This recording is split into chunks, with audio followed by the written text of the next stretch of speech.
O Laboratório Nacional de Engenharia Civil, em 2005, estimou que o grande terremoto do futuro, se acontecesse agora, matava dezenas de milhares de pessoas. É uma tragédia anunciada por causa da falta de resistência de muitas construções. Na Grande Lisboa, 600 mil pessoas, no mínimo, vivem em edifícios impreparados para um terremoto. É previsível que, num sismo forte, a maioria dos prédios colapsem ou sofram danos significativos. Construções frágeis são cruéis porque vão voltar a matar quem nelas vive.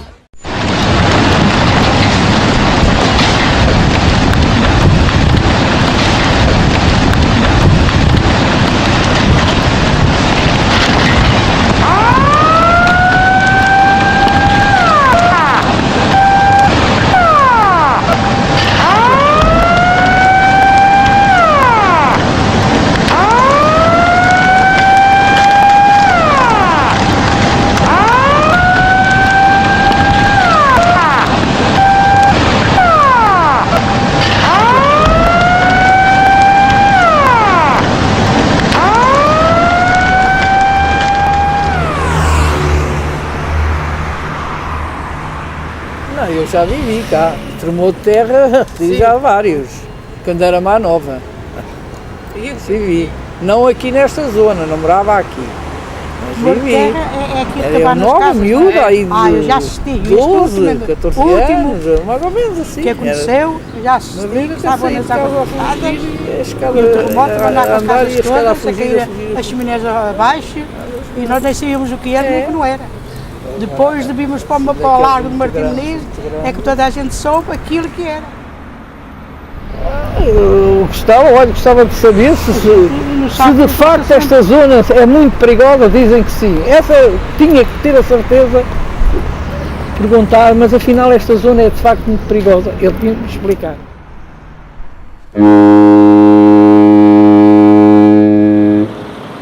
Passei pela experiência de um abalo sísmico muito fraco, aqui há 2 ou 3 anos talvez, à noite. Portanto, acordei à noite, porque na altura estava grávida, posso-lhe contar a história, e não fui eu que acordei, foi o bebê que acordou a pontapear na minha barriga. Acho que por estar num ambiente líquido sentiu mais do que eu, com certeza. Sim, no fim da década de 60, salvo erro, aquele sismo de 68, eu tenho um sono muito forte e, portanto, não acordei. Fui acordado na sequência do terremoto pela minha mãe e lembro-me que partiram-se várias coisas lá em casa e que houve um susto grande. Não tenho uma noção clara do que é que eu poderia fazer em minha casa para minorar, digamos, as consequências de uma situação sísmica. Havia de haver mesmo uma vestoria todos os anos, ou 2 em 2 anos, por um curto espaço, da parte das juntas de freguesia, por exemplo. Das autarquias? Das autarquias. Também podiam fazer a vestoria para verificar se a casa estava em condições, caso haja um sismo, a gente já não diz novo, mas se haja um sismo de 5 ou 6, se a casa aguenta. O Estado, neste caso o Parque Escolar, tem previstas contingências em casos de sismos, por exemplo, para as escolas, porque se acontece o sismo durante o dia, eu acho que as escolas têm que ter planos de contingência, não sei se existem, não sei. Isso preocupa-me mais do que a mim própria, porque o meu filho está na escola, os meus 2 filhos têm escolas diferentes, estão todos os dias na escola, portanto isso preocupa-me mais. De resto, acho que essa era a pergunta fundamental, sabe? E realmente acho que a questão da prevenção e do alerta para a população em geral, por exemplo, a parte da educação, era extremamente importante.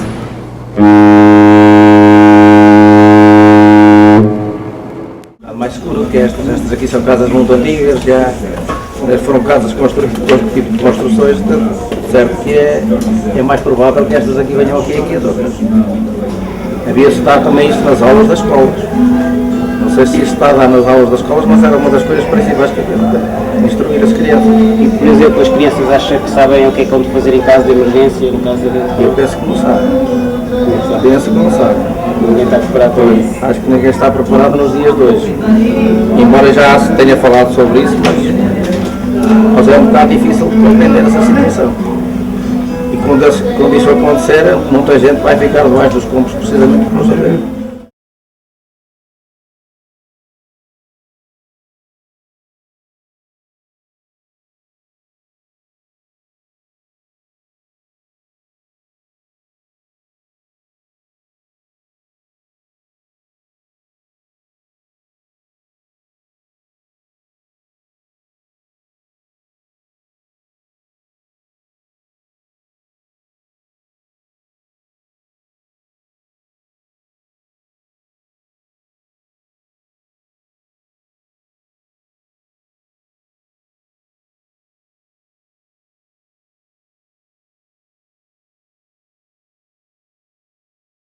A emergência é fundamental, mas é o pós, é já depois do sismo ter ocorrido. Portanto, o que era fundamental é que não houvesse tantos danos, ou melhor, que os danos sejam reduzidos ao mínimo, não é?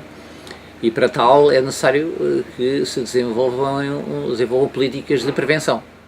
Se diz $1, ou se quiséssemos €1 aplicado na prevenção, vai render 10 euros no dia em que há um acontecimento. Portanto, há uma rentabilidade muito grande digamos, desse investimento nos cuidados primários e paliativos, etc., não é?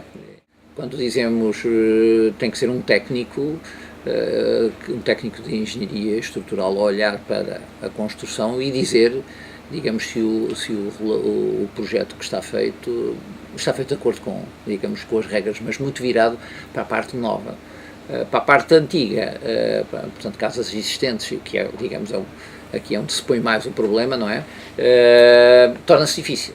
De facto, há regulamentação, mas a regulamentação é para as construções novas. Para as construções antigas, essa regulamentação não existe. Existem, a nível europeu, algumas indicações, mas é preciso agora passar para uma regulamentação para o caso português e ver como é que isso é. Portanto, é uma falha que tem que ser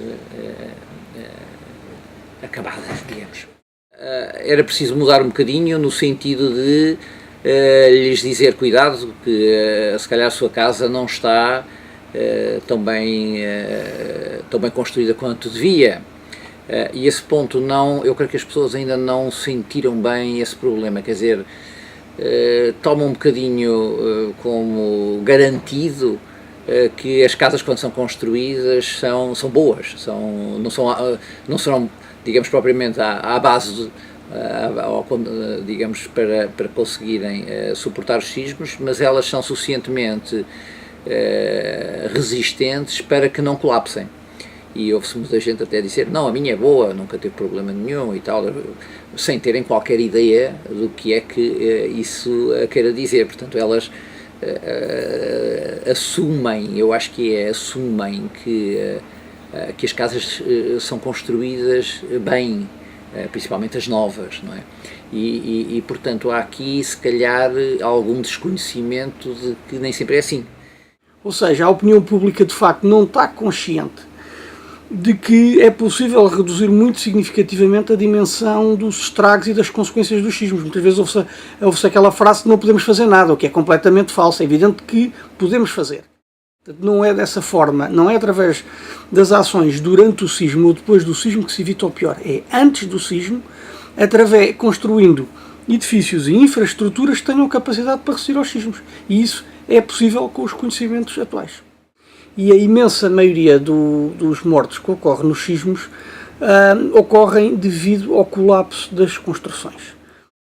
Uma primeira avaliação, até o próprio cidadão, se estivesse informado, podia fazer, que é saber a altura do edifício, o número de pisos, a data em que foi construído, e a partir daí tem um indicador. Mais do que isso, obriga a intervenção de um engenheiro, mas, digamos, eu creio que o essencial, pelo menos um indicador, não uma garantia, mas um indicador da resistência sísmica de uma construção, pode-se conseguir com uma vistoria em que um engenheiro com conhecimento da data de construção, que é associado aos materiais, às técnicas e à regulamentação existente, da altura do edifício e da existência ou não de irregularidades estruturais no edifício, fica logo com uma primeira indicação do que é que pode ser a resistência sísmica do edifício. Mesmo assim, ainda pode ser razoavelmente variável, porque nós não sabemos depois a qualidade do que está feito daquilo que não se vê.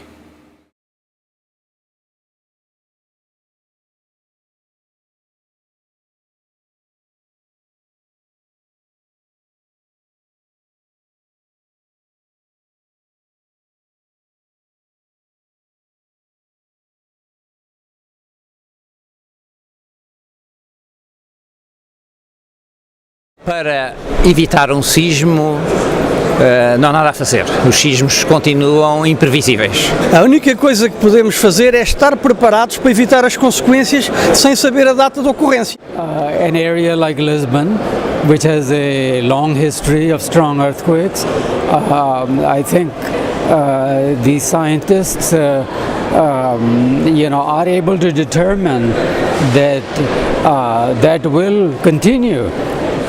that strong earthquakes are likely to occur. So that's why we should prepare for them.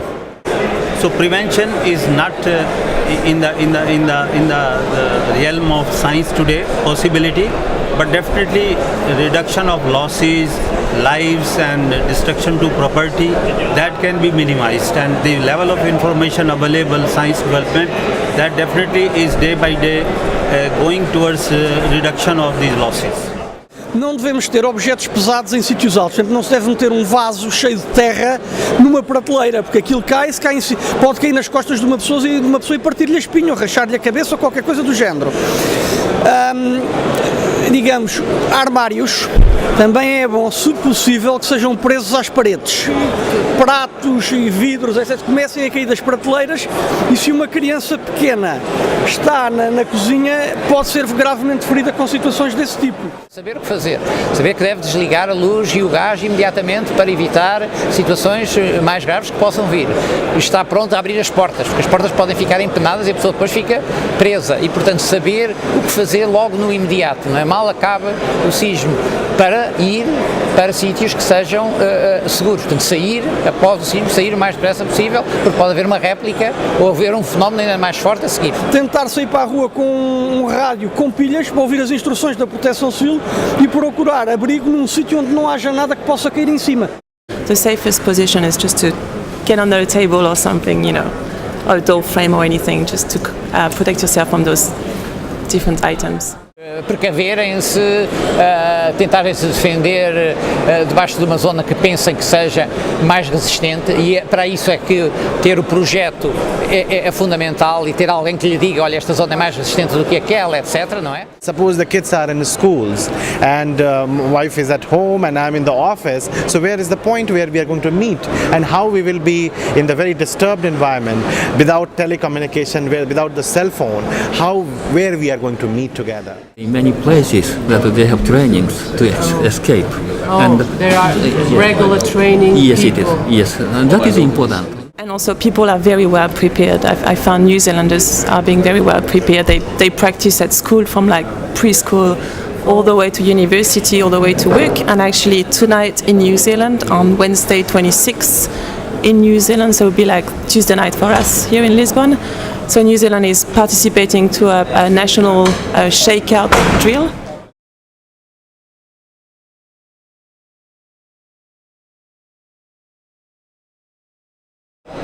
First of all, to be calm, not to be panic, and then start thinking in the positive way that I can do something, not 100%, but something can be done, and start with this. And little by little you reduce this risk. The resilience is not 1-0, it has a long part between 1 and 0. Lisboa já tem sol, mas cheira a lua quando nasce a madrugada sorrateira e o primeiro elétrico da rua faz coro com as chinelas da ribeira. Se chove, cheira a terra prometida, procissões têm cheiro a rosmaninho. Nas tascas das vielas mais escondidas, cheira a iscas com elas e a vinho. Um cravo numa água furtada, cheira bem, cheira a Lisboa. Uma rosa a florir na tapada, cheira bem, cheira a Lisboa. A fragata que se ergue na proa, a varina que teima em passar, cheiram bem porque são de Lisboa. Lisboa tem cheiros de flores e de mar.